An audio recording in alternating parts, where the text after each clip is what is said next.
હિમાલયની ખોળામાં વસેલ એક એવું સ્થાન જ્યાં દરેક શ્વાસમાં ભક્તિ છે, દરેક પગલામાં શ્રદ્ધા. આ છે ભગવાન મહાદેવનું દિવ્ય ધામ કેદારનાથ. વહેલી આ સવાર, હિમાલયની ખોળામાં ઉગતો આ સૂર્ય અને સામે કેદારનાથ મંદિર મનને એક અનોખી શાંતિ આપે છે. આખી રાત બેઝ કેમ્પમાં ઠંડી હવાની વચ્ચે વિતાવી. હવે સમય છે મહાદેવના દર્શન માટે આગળ વધવાનો.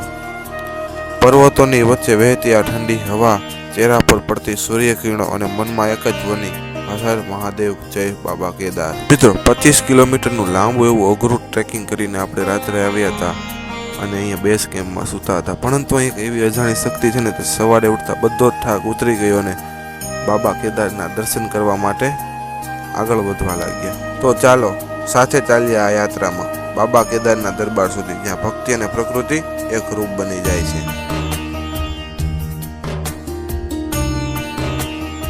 તો જે ભગવાન ને તમારું સ્વાગત છે ફરી એક નવા વ્લોગ છે. દિવસ નંબર 8, આપણો 8મો દિવસ થઈ રહ્યો છે કેદારનાથની અંદર.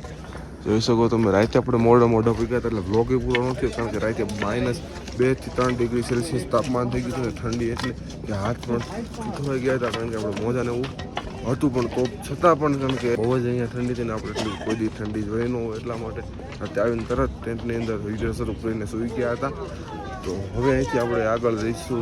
6:30 જેવો સમય થયો છે. ઠંડી અત્યારે પણ એટલી છે, પણ દર્શન કરવા આપણે જઈશું આગળ. તો વિડીયોમાં આગળ કન્ટિન્યુ બનાવ્યો, તમને કેદારનાથ દાદાના દર્શન કરાવું. જોઈ શકો મિત્રો, કેવો સુંદર મજાનો વ્યૂ છે. આવો વ્યૂ જોવો હોય ને, ફૂલ મહેનત કરીને તમને રસ્તામાં ઘડી કે એવું પણ થાય છે કે હવે નથી ચડવું ને પાછું ઓલી જગ્યા પીઠું કરી લેવું. પણ જો તમે યાર યુવાન ને તમે એવી ટ્રાય મારજો કે ચડીને ઉપર આવી જે મજા છે ને એ અલગ છે. પછી જે કેદારનાથ દાદાના દર્શન થશે ને, ભાઈ મજા પડી જાય એવા દર્શન થાય. પછી તમારે પાસે ઓપ્શનમાં પીઠું છે, ખચ્ચર છે, પાલકી છે, એ પણ ઓપ્શનમાં રહી શકે. જોઈ શકો હેલિકોપ્ટર આગળ જ હેલિપેડ છે, અને અહીંયા સુધી હેલિકોપ્ટર જે આપણે ફાટાથી ઉપડે કે અહીંયા સુધી આવે છે. તો એકવાર બને એટલી ટ્રાય કરજો કે ચાલીને આવવાની. બાકી વ્યૂ તો જોઈ શકો તમે, એક નંબર.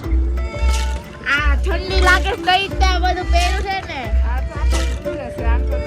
તો મિત્રો ધીમે ધીમે ચાલીને જઈ રહ્યા છે. આપણી સાથે 2 મિત્રો જોડાઈ ગયા છે.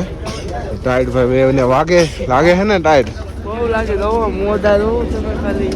હા તને નથી લાગતી ને ટાઈટ નથી ને? તમારું આમ જો થઈ ગયા. હા ભાઈ ગુજરાતી હો બધા આવી ગયા છે કેદારનાથની અંદર.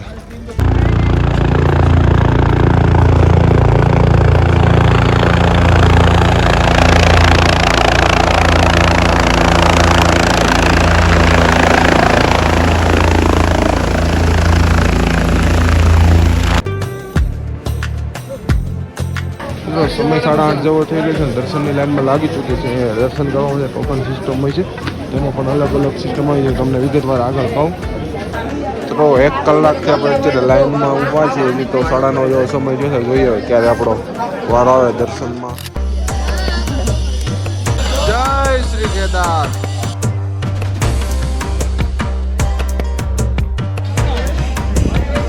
જેમ મિત્રો આપણે આગળ વધી રહ્યા છીએ,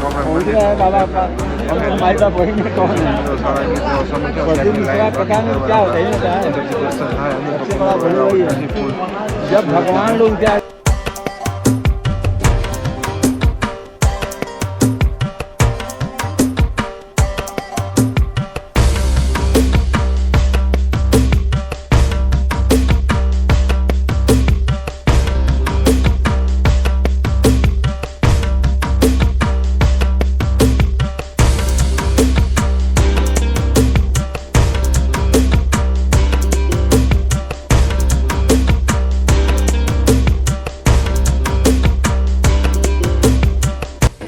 મિત્રો તમે જોઈ શકો કેદારનાથના મંદિરના દર્શન કરી શકો. તમે તો દર્શન ન કરી ગયા, કારણ કે લાઈન એટલી લાંબી હતી.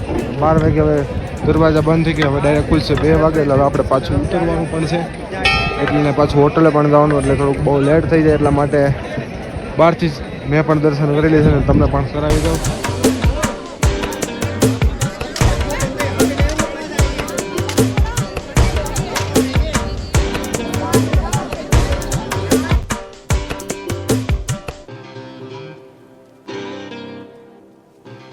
જોઈ શકો મિત્રો સામે જે શિલા છે તે 2013ની અંદર જે પૂર હોનારત આવ્યું હતું ત્યારે આ શિલાએ આ મંદિરની રક્ષા કરી હતી. ભીમશિલા તરીકે પણ ઓળખાય છે.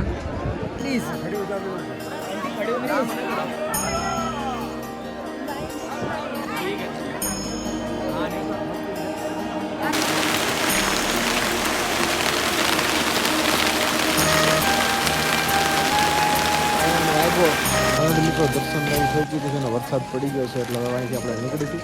ડાયરેક્ટ હવે નીકળીશું તો હવે નીચે મળીએ. આગળ આપણે વિડીયોમાં જોતા રહ્યો. લોકેશન જોઈ શકો વરસાદ પછીનો માહોલ થઈ ગયો. બધી નદીઓ જે અત્યારે ચાલતું પાણી આ નદીઓમાં અત્યારે જામી ગયું છે. હમણાં કરા પણ પડ્યા હતા. જોઈ શકો લોકેશન.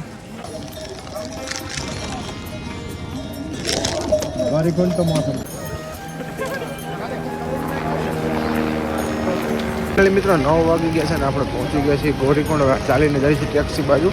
પછી હવે આપણે સોનપ્રયાગ ગાડીમાં ત્યાંથી આપણે પાછી આપણી હોટલે જઈશું. તો વિડીયો જો જોવાનો મજા આવતી હોય ને તો વિડીયોને લાઈક અને ચેનલને સબસ્ક્રાઈબ ના કરવાનું ના ભૂલતા. મળીએ એક નવા વિડીયોમાં. આ વિડીયોને અહીંયા પૂરો કરીએ છીએ. કાલ આપણે મળીએ નવા વિડીયો સાથે, નવી દિવસ સાથે. ત્યાં સુધી જય ભગવાન.